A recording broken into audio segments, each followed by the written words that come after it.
Bienvenue sur la chaîne L'œil de l'AES. Avant de poursuivre la vidéo, je vous demande de vous abonner à la chaîne pour être dans la révolution africaine. Écoute, les panafricanismes sur les défenses citoyens, l'armée de AES, l'État de Sahel, Mali, Burkina Faso et Niger. Écoute Balakani, la montée en puissance de l'armée de AES, forces armées maliennes. L'œil de l'AES Média. Une mutation, une transformation extraordinaire, quasi miraculeuse, d'une armée qui est partie d'une situation d'impuissance à une situation de puissance et de montée en puissance. C'est deux choses différentes. Ce qui suppose une configuration de menaces à gérer, à définir et à cibler militairement. Alors ça suppose une maîtrise de la géopolitique et de la géostratégie mondiale et de l'organisation de forces, n'est-ce pas, qui en face agissent sur un double plan asymétrique et sur un plan apparemment conventionnel. Donc c'était un défi extraordinaire. Alors l'Afrique est fière de l'armée malienne parce que c'est la preuve de ce que le patriotisme peut produire. C'est la démonstration que les militaires africains sont capables d'affronter et de gérer les menaces globales. C'est la preuve que des dirigeants éclairés, patriotes, peuvent lever une armée, n'est-ce pas, sur la base de pratiquement rien, lever une armée et hisser cette armée au niveau des enjeux globaux. Aujourd'hui, l'armée malienne, c'est une armée qui a une épaisseur globale. Ce n'est même plus seulement local, parce que j'ai dit, les forces que nous affrontons, que l'armée malienne affronte, sont des forces locales de nom. Ce sont des forces asymétriques qui sont encadrées, gérées, financées, encadrées par les puissances militaires globales, Donc c'est une armée aujourd'hui qui a dimensionné son action au niveau de cette menace-là. Donc cette montée à puissance, évidemment, la preuve, c'est la sécurisation de pratiquement tout le territoire, avec la capacité de l'armée à se projeter dans toute l'étendue du territoire et surtout dans les zones, les plus dangereuses. Si on doit apprécier une armée, avec quels critères va-t-on l'apprécier? Si ce n'est pas ces critères-là, de partir d'une situation où le territoire est occupé à 80%, pour libérer le territoire pratiquement, avec des forces, comme je l'ai dit, de la dimension que nous avons tous connue. Donc, c'est une armée panafricaniste. C'est nouveau. C'est-à-dire qu'on a eu des armées classiques, des armées qui étaient néocoloniales, des armées qui étaient configurées pour ne pas affronter, pour ne pas défendre le pays, pour ne pas prendre en charge la souveraineté du pays, pour ne pas prendre en charge l'intérêt du pays. Alors ils les appelaient souvent, ces occidentaux, quand ils voulaient se moquer de nous, les armées d'opérette. J'ai vu des journaux, soi-disant des journaux panafricains internationaux, basés à Paris, pour ne pas les citer, les faire de la publicité, mais qui ont écrit avec des éditorialistes connus, des petits racistes, qui ont dit armée malienne, armée d'opérette. J'ai lu ça dans le journal que tout le monde connaît, qui prétend parler au nom de l'Afrique, était à Paris. Donc quand ils entrent dans un parlant dont par l'argent, ils écrivent n'importe quoi. Ils ont dit armée d'opérette. Aujourd'hui, ils peuvent le dire. Allez lire leurs écrits aujourd'hui. Allez lire les écrits de ces médias-là. Aujourd'hui, c'est une armée qui est solide, c'est une armée qui est équipée, c'est une armée qui est dirigée, c'est une armée qui a du leadership, qui a une vision stratégique, qui s'est intégrée dans la dynamique de la multipolarité mondiale aujourd'hui, mais qui est aussi une dynamique de multipolarité militaire stratégique. Cette armée a épousé tous, n'est-ce pas, ces enjeux nouveaux qui s'imposent aux militaires. Nous sommes fiers de l'armée malienne, nous les panafricanistes, on se reconnaît totalement dans cette armée.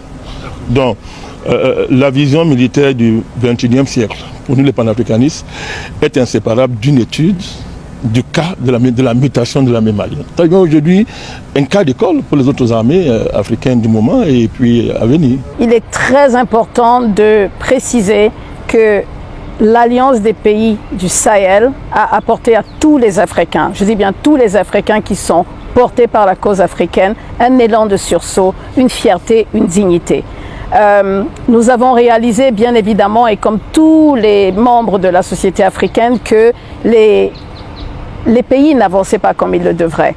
Et on se demandait qu'est-ce qu'on pouvait faire. On avait très peur quand on s'est rendu compte de la situation qu'il y avait sur le terrain. Et quand on a eu cet accord, qui en réalité est d'abord un accord de défense sécuritaire, qui a été signé en septembre 2023, on s'est dit enfin, c'est génial. On a enfin compris qu'on est le gardien de son frère et que le Burkinabé, le Nigérien et le Malien vont se mettre ensemble pour pouvoir être forts face aux agressions de l'extérieur. Déjà, nous ne comprenons pas la raison pour laquelle il y avait autant de bases sur les sols africains. Nous ne comprenons toujours pas pourquoi les forces impérialistes ressentent le besoin de se retrouver sur les sols africains. C'est bien évidemment la meilleure décision qui a été prise était qu'ils quittent le sol malien le plus tôt possible, que ce soit eux, que ce soit la MINUSMA ou toute forme d'organisation qui ne sera pas là et qui ne participerait pas à des intérêts gagnant-gagnant avec les pays africains doivent partir. Alors en tant que membre de la diaspora, c'est très important que notre organisation soit là pour faire comprendre au monde entier et à tous les peuples de résistance que ce qui se passe au Sahel est injuste, que ce climat d'insécurité doit cesser et qu'on doit tous se mettre debout, tous en avant pour pouvoir apporter nos efforts. On dit en anglais emotional break, on n'attendait que ça.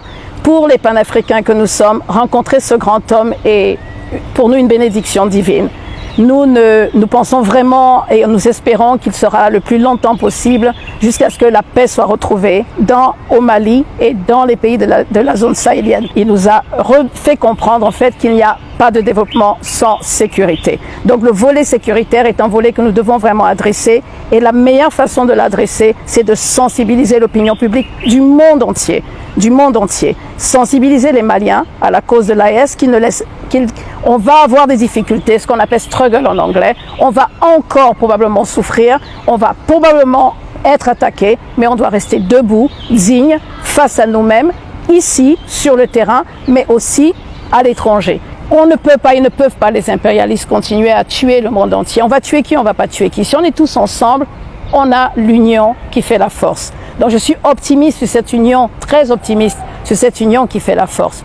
Vous voyez ce qu'ils sont en train de faire à Gaza, devant le monde entier, c'est du peuple dont il s'agit. Ce qui se passe là-haut et le qui, du pourquoi, du comment, c'est pas ce qui est important. Ce qui est important, c'est que les gens doivent arrêter de mourir.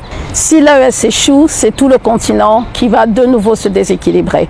Nous devons montrer au monde entier que nous sommes un continent uni, que la cause subsaharienne est une seule cause. Il faut souligner les succès de l'AES. Il est très important de montrer que depuis que, évidemment, nos présidents reprennent le contrôle de leur pays en main, les succès sont phénoménaux. J'estime qu'on ne peut pas être africain et ne pas se réjouir de ce qui est en train de se passer. C'est un moment historique. Nous sommes en train de réécrire l'histoire. Pour être honnête, nous ne savions pas que de notre vivant, nous verrions une carte se redessiner. Rien que d'y penser, on a des frissons parce que c'était l'objectif de tous les panafricains. Le PARISC est en train de créer ce qu'on appelle, même sans être militarisé, un peuple de résistance, un peuple combattant. Et dans le PARISC, nous avons des gens qui sont prêts à venir rejoindre les rangs au Sahel. À ce point, parce qu'ils ont pris conscience, avec l'éducation, avec les abus de l'impérialisme, avec les souffrances, avec ce que nous avons enduré sur des années, les peuples de résistance ont pris conscience, sont prêts, et donc nous avons besoin de continuer ce combat, de continuer d'informer, de continuer de solidariser les peuples du monde entier et les Africains en premier sur la cause africaine. C'est pas le moment de faire des petites guerres de terrain, la cause est trop noble. C'est pas de moi dont il s'agit, nous ne sommes rien, c'est de la cause dont il s'agit. Et cette cause est beaucoup trop grande pour que nous ne soyons pas tous prêts à mourir au combat. Tous, en tant qu'Africains. Pour cette raison, nous sommes avec eux parce que nous savons que ça ne peut apporter que des résultats positifs. Et quand nous avons rencontré le président Assimi Goïta, qui nous a dit qu'on ne peut pas parler de développement ou de panafricanisme s'il n'y a pas de sécurité. Et donc, nous qui avons participé, nous tous, on a dit oui, effectivement, il a raison. Parce que le principe premier du développement, c'est la souveraineté. Mais le principe premier de la souveraineté ou de la survie, c'est la question de la sécurité. Et donc, on sait ce que le Mali a vécu pendant plus de 10 ans, avec la présence de toutes ces armées occidentales. Et donc on a vu que c'était une conspiration du monde occidental qui utilise le terrorisme comme une arme de déstabilisation des pays africains afin qu'on ait des États faibles, afin que les Occidentaux puissent continuer à dominer nos pays, à manipuler nos États, nos chefs d'État. Et j'ai été fier, comme des millions d'Africains et des peuples de descendance africaine, de voir que le Mali est en train de retrouver sa sécurité et sa souveraineté sécuritaire. C'est ça le plus important. Et si quelqu'un n'a pas les moyens de prendre des décisions en matière de sécurité, qu'il confie sa santé et sa sécurité à autrui, qui n'a pas forcément les intérêts de son peuple à cœur, donc tu te fragilises par rapport au fait que tu es dans les mains de ces intérêts qui vont te manipuler à leur souhait. Donc bravo aux militaires maliens, bravo aux dirigeants maliens, bravo au peuple malien qui a donné sa confiance au régime actuel.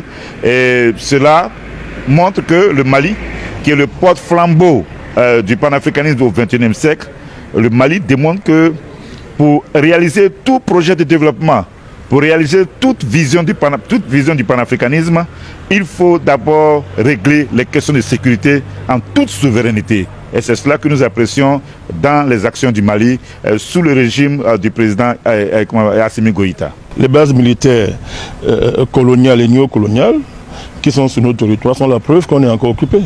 C'est la preuve que nous sommes des territoires occupés. Donc il n'y a pas de place pour les bases militaires coloniales en Afrique. Ça doit être clair. Et dans la sous-région. Ces bases militaires ont été conçues pour déstabiliser l'Afrique. C'est à partir de ces bases-là qu'on organise la déstabilisation de nos États, le vol de nos matières premières et le pillage de nos ressources. Ce sont des structures d'espionnage de haut niveau, n'est-ce pas?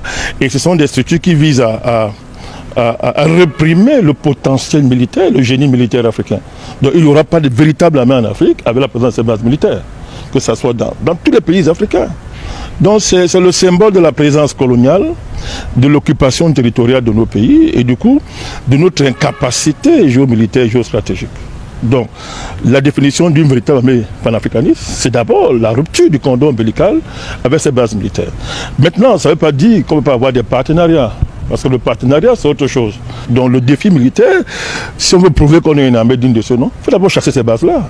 Et elles doivent quitter le territoire africain, quitter le territoire de nos sous-régions, rentrer dans leurs pays respectifs. Et après, si c'est possible que maintenant des partenariats militaires se fassent sur des bases de souveraineté respectées, bienvenue à ça. Mais pour l'instant, ce n'est pas le cas.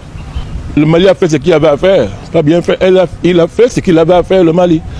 Et il faut faire davantage. Bon, ce n'est pas fini. Et ces forces-là s'organisent pour renverser les institutions du Mali et des pays qu'ils estiment être des pays hostiles. N'est-ce pas? Ils s'organisent sans cesse. Ils mutualisent leurs forces, ils mutualisent leurs énergies.